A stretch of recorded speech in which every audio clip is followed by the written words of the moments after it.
Ce podcast t'est proposé par Au-delà du mur et Disruptive Audio. Eh ouais! Bonjour à toutes et à tous, je suis ravi de vous retrouver pour cet épisode un peu spécial. Est-ce que vous avez déjà entendu parler du podcaston ? Eh bien, le podcaston, c'est une initiative qui vise à mettre en avant des associations caritatives et leur travail essentiel pour des millions de familles à travers le monde. Cette action se déroule cette année mi-mars. Plus de 1500 podcasts vont participer à cette action en 2025, dont le mien. Pour ma première participation, j'ai choisi de soutenir une association locale, la Croix-Rouge fribourgeoise. Et comme mon objectif est d'encourager un maximum de parents avec enfants bas âge de bouger davantage, j'ai notamment demandé à mon invité les actions mises en place par l'association dans ce cadre pour les familles dans notre canton. Je vous souhaite une très belle écoute. Bienvenue dans Au-delà du mur, le podcast pour tous les passionnés de course, qu'il s'agisse de bitume, de nature ou de piste.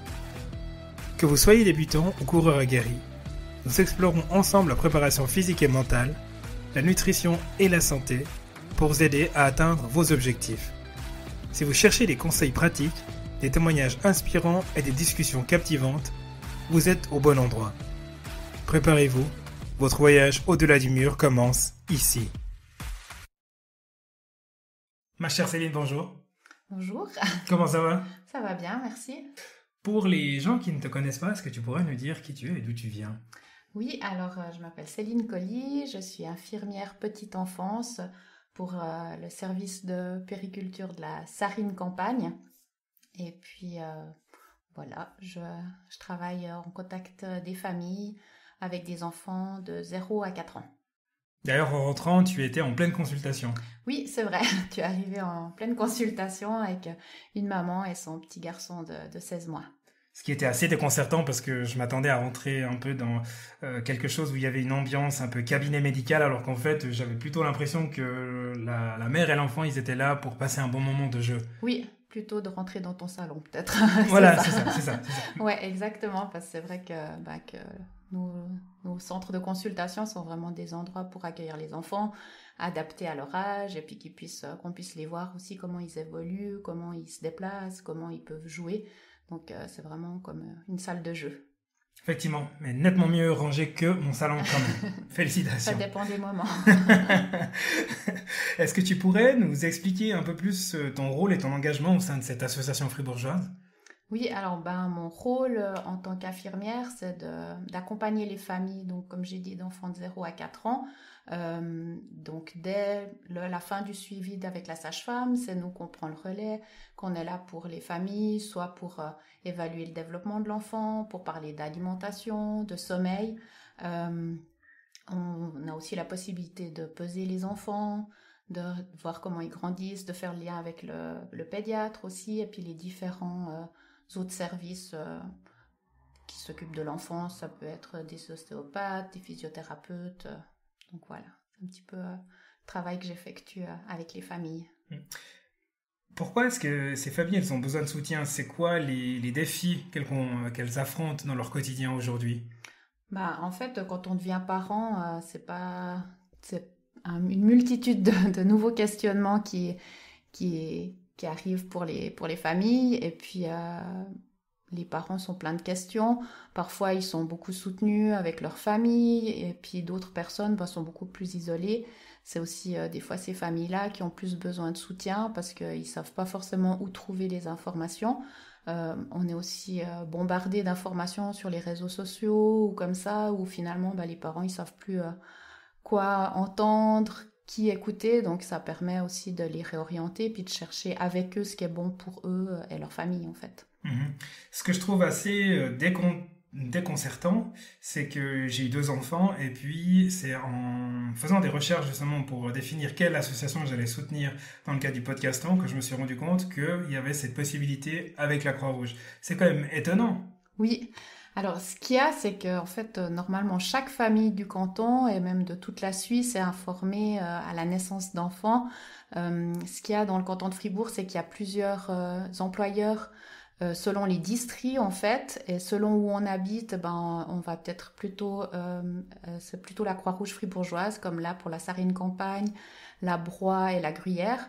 Par contre, si on habite dans un autre district, ce sera peut-être le réseau de santé qui s'occupe de ce service-là, ou si on habite Fribourg ou l'agglomération de Fribourg, c'est l'office familial.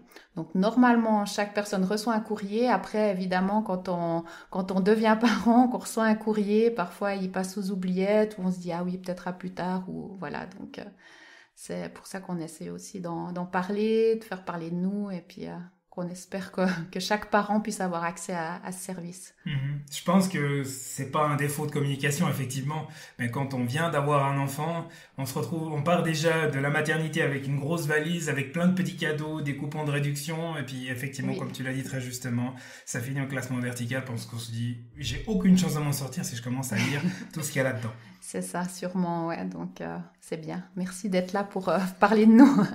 C'est un immense plaisir, effectivement, de pouvoir mettre en avant ce genre d'association-là, parce qu'effectivement, ça reste quand même quelque chose de très peu connu. Et même si j'ai eu de la chance avec mes enfants, où on avait l'encadrement de la famille, on était soutenus, c'était des enfants qui étaient pas trop compliqués, je dirais. Mais c'est vrai que de temps à autre, ça aurait été assez agréable de pouvoir se dire qu'il y avait à quelque part un endroit où on pouvait poser des questions plutôt que d'aller regarder sur Internet. Oui, c'est ça. Et puis, c'est vrai que nous, on propose, et tous les services aussi du canton, mais on propose aussi une permanence téléphonique où les parents ils peuvent poser leurs questions. Après, il y a des consultations individuelles dans nos locaux. Ou dans différentes communes aussi, on se déplace. Et puis, on fait aussi des visites à domicile pour certaines familles, selon les besoins. Et puis, aussi, peut-être dans les choses qu'on organise pour les familles, c'est les ateliers, où là, on va mettre en avant certaines thématiques. Ça peut être justement le mouvement, où on aura l'aide d'une psychomotricienne qui vient pour faire un atelier, ou ça peut être le massage, ou bientôt, le mois prochain, on aura un atelier sur le yoga parents-enfants. Donc voilà, c'est l'idée aussi de faire découvrir aux familles des façons de partager des moments avec leurs enfants ou d'apprendre des nouvelles techniques. Tu as évoqué un certain nombre de services destinés aux familles avec jeunes enfants. Où est-ce qu'on peut retrouver l'intégralité de ces services ? Alors, en fait, ce qu'il y a, c'est qu'à la Croix-Rouge, il y a le service de périculture qui s'occupe vraiment, comme je l'ai raconté, des familles d'enfants de 0 à 4 ans. Mais après, à la Croix-Rouge fribourgeoise, il y a d'autres services qui ont d'autres mandats. Et puis, pour les familles, par exemple, on a le Chaperon Rouge, qui a un service d'aide d'urgence quand on a un problème de garde par rapport à son enfant. Si, par exemple, on doit aller travailler, mais que l'enfant n'est pas accepté en crèche ou pour différentes raisons, on peut utiliser ce service. C'est aussi un service qui est financé parfois par les entreprises du canton de Fribourg. Donc ça permet vraiment de pallier à une demande de garde qui est souvent quand même problématique.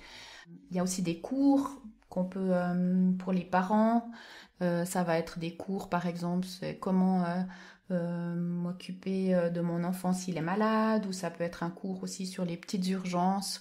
Et ça, c'est tous des cours qui sont organisés par la Croix-Rouge fribourgeoise, par les formatrices de la Croix-Rouge fribourgeoise.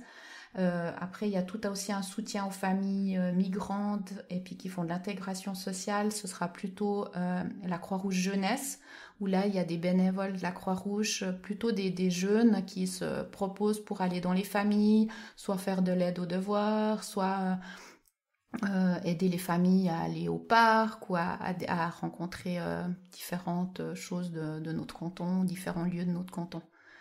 J'ai l'impression que ce que tu me racontes, c'est une immense toile d'araignée où vous êtes impacté plus ou moins à plusieurs niveaux, peu importe le besoin des familles.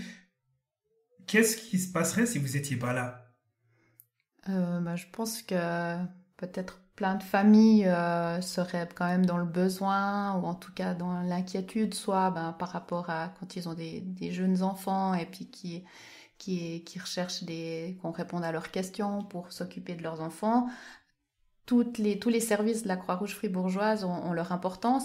En effet, c'est vraiment sur différents degrés qu'ils interviennent pour différentes familles et c'est différents services. Donc moi, je travaille que pour le service de périculture, mais les collègues, par exemple, du Chaperon Rouge, c'est tout à fait un autre service qui vient aussi en aide aux familles.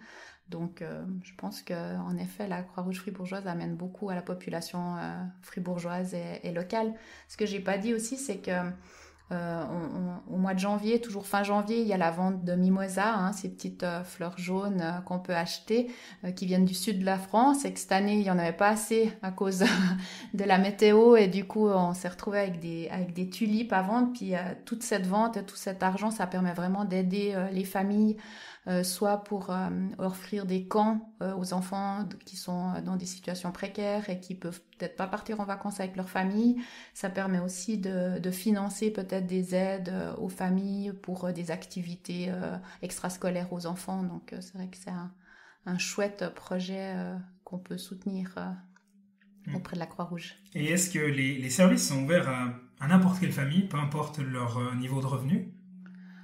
Oui. En tout cas, le service de puériculture, c'est clair que c'est ouvert à toutes les familles sans différence entre le niveau de revenus. Après, évidemment, pour tout ce qui est dans des soutiens financiers, d'aide matérielle, évidemment, c'est en lien avec le revenu des gens. Et puis, mais autrement, oui, c'est ouvert à tout le monde.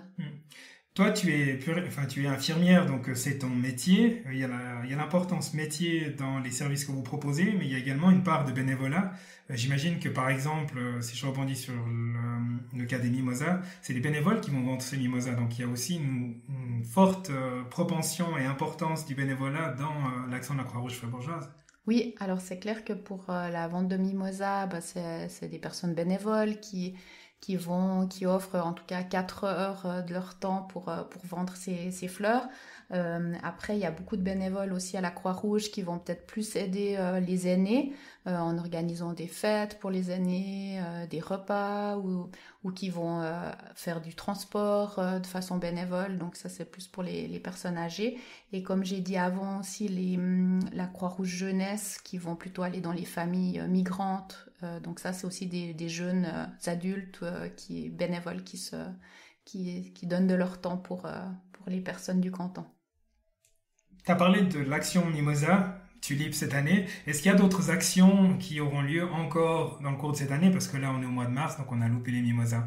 Oui, alors dans les actions qu'on peut faire, il y a aussi le 2 fois Noël, qui est, je ne sais pas si je donne toutes les bonnes informations, mais sauf erreur, on peut vraiment soit financer un carton d'aide matérielle qui est de l'alimentaire et du non-alimentaire, mais non périssable, qui sera distribué à certaines familles dans le besoin, ou on peut carrément amener des choses non alimentaires à la Croix-Rouge. Mais on trouve toutes les informations sur le site internet, mais il y a l'action 2 fois Noël qui est aussi un don. Et puis l'autre chose, c'est d'être membre de la Croix-Rouge et du coup de pouvoir participer grâce à l'inscription en tant que membre à toutes les activités qui sont données. Tu as parlé effectivement de l'adhésion à la Croix-Rouge. J'ai d'ailleurs eu, coïncidence au hasard, hier soir, une gentille dame qui est venue sonner à la porte chez moi, de la Croix-Rouge fribourgeoise, justement, qui proposait de devenir membre. Qu'est-ce qui se passe quand je deviens membre ? Alors déjà, une chose positive pour les parents, c'est que dès qu'on est membre, on a aussi accès à la liste des jeunes qui ont fait le cours de babysitting, donc qui sont formés pour venir garder les enfants à domicile. Donc ça permet d'avoir accès à cette liste-là. Déjà, en tout cas pour les familles, c'est intéressant. Et puis après, ça permet de pouvoir recevoir aussi une fois par année le rapport d'activité de la Croix-Rouge et d'avoir un peu tous les détails de ce que nous faisons aussi des dons et puis comme activité pour la population fribourgeoise. Comme tu le sais, le podcast Au-delà du mur, il s'est donné comme mission de faire bouger un maximum de parents avec enfants en bas âge. Donc, je viens d'avoir un enfant. Qu'est-ce que je peux faire histoire de transmettre le plaisir de bouger à mon enfant dès le plus jeune âge ? Je dirais qu'en fait, l'enfant, il n'a pas besoin de beaucoup de choses, si ce n'est de l'espace. Dès tout petit, on peut vraiment mettre l'enfant au sol, jouer avec lui. Il n'y a pas besoin de 1000 choses qu'on trouve dans les magasins. Je ne vais pas faire de pub pour les magasins, mais justement dire que simplement un tapis au sol, de mettre son enfant sur le dos, sur le ventre, de jouer avec lui. Et puis au fil des mois, il va commencer à ramper et puis il va tout ça à apprendre tout seul. Et puis, plus il va grandir, évidemment, après, il y a les places de jeu qui seront intéressantes. Il y a la nature, la forêt, qui est des super terrains de jeu pour les enfants, où ça les permet de bouger, aussi d'expérimenter différents sols, différents que l'appartement ou le goudron des trottoirs. Et puis après, il y a différents lieux d'accueil aussi qui sont super sympas pour les enfants de 0 à 4 ans. Par exemple, à Fribourg, il y a la maison de la petite enfance, ou alors à Bulle, il y a l'espace tout petit qui permet vraiment d'aller avec des enfants de 0 à 4 ans dans des lieux d'accueil qui sont gratuits et puis qui permettent de pouvoir jouer, il y a des piscines à balles ou des choses comme ça très intéressantes. Après, on trouve encore plein d'autres endroits qui seront évidemment plutôt payants, mais on trouve vraiment plein de choses et il faut bouger avec son enfant. Et puis ce que j'avais envie de parler aussi, c'est qu'on trouve, il y a Paprika Petite Enfance qui est un site sur lequel on va retrouver en fait plein de brochures pour nos enfants qui est adapté par rapport à l'âge. Puis les brochures s'appellent Comment bouger avec son enfant. Puis là on trouve plein d'idées de comment bouger quand il fait pas beau, quand on n'a pas la motivation ou avec peu de matériel. Donc ça donne plein de bonnes idées, donc vous pouvez sans autre aller voir le site de Paprika et retrouver, selon l'âge de l'enfant, plein d'idées de jeux. Un des sujets d'inquiétude ou de questionnement, en tout cas, que j'ai régulièrement, c'est est-ce que je permets suffisamment justement à mes enfants de bouger ? C'est quoi les recommandations ? Alors, je me rappelle plus, je crois que c'était une demi-heure par jour, les recommandations de l'OMS, mais est-ce qu'il y a des recommandations minimales pour faire bouger ou pour permettre à ces enfants de bouger chaque jour, histoire d'éviter qu'ils deviennent zinzin ? Alors, il y a des recommandations, après ça évolue avec l'âge de l'enfant, mais par exemple, là, pour des enfants de 2 ans et demi à 4 ans, on parle de au moins 180 minutes d'activité physique par jour, mais évidemment, l'enfant, si on le laisse évoluer dans la maison, il va bouger. C'est clair qu'il n'y a pas besoin de prendre la montre et puis de contrôler que son enfant il bouge suffisamment, mais par contre, ce qui est important, je pense, c'est aussi de parler des écrans et puis par contre de savoir que c'est pas la bonne chose. En tout cas, c'est quelque chose qui limite beaucoup le mouvement de l'enfant, qui fait que l'enfant il se retrouve à utiliser qu'une certaine partie de son cerveau et du coup toutes les parties qui aiment bouger, qui aiment expérimenter par le mouvement, elles sont limitées. Donc à petite dose, ok, mais autrement laissez-les expérimenter, ils vont déjà trouver une idée pour s'occuper. On a plus ou moins fait le tour, en tout cas dans les gros contours de l'action de la Croix-Rouge fribourgeoise. Si je dois retenir quelque chose, si je viens d'avoir un enfant, maintenant là, qu'est-ce que la Croix-Rouge, elle peut faire pour moi ? En tout cas, répondre à toutes les questions en lien avec le sommeil, l'alimentation, le mouvement de son enfant. Et puis aussi donner du soutien si dans les situations précaires, matérielles. Et puis aussi donner du soutien pour le système de garde. Je pense que c'est un peu les 3 points pour les familles. Et vous avez effectivement un certain nombre de cours, de formations, d'autres prestations qui peuvent également être consultées sur le site internet de la Croix-Rouge fribourgeoise. Oui, en effet. Vous pouvez, si vous allez soit sous les cours, vous aurez les informations ou autrement sous service aux familles. Allez visiter notre site et contactez-nous sans problème. Je mettrai le lien vers votre site internet en description de cet épisode. Je te remercie infiniment, Céline, de m'avoir accordé ce temps. Merci à toi pour être venue ici, découvrir nos locaux et puis faire parler un petit peu des services de consultation par enfant et puis de la Croix-Rouge fribourgeoise. Génial. Et d'ailleurs, j'encourage toutes celles et ceux qui écoutent cet épisode à faire un don. Je mettrai également un lien vers la page des dons de la Croix-Rouge fribourgeoise. Encore merci, Céline, et à très bientôt. Merci. Merci d'avoir écouté cet épisode d'Au-delà du mur. Si le sujet vous a inspiré ou intrigué, n'oubliez pas de vous abonner pour ne rien manquer des prochains épisodes. Rejoignez notre communauté sur les réseaux sociaux et partagez vos réflexions avec nous. Je serai ravi d'entendre ce que vous avez pensé de cet épisode. Et si vous avez aimé, pensez à laisser un avis 5 étoiles sur votre plateforme d'écoute préférée. Ça m'aide énormément à faire grandir la communauté d'Au-delà du mur. À très bientôt pour une nouvelle exploration de l'autre côté du mur. Jusque-là, continuez à questionner, à explorer et à repousser vos limites.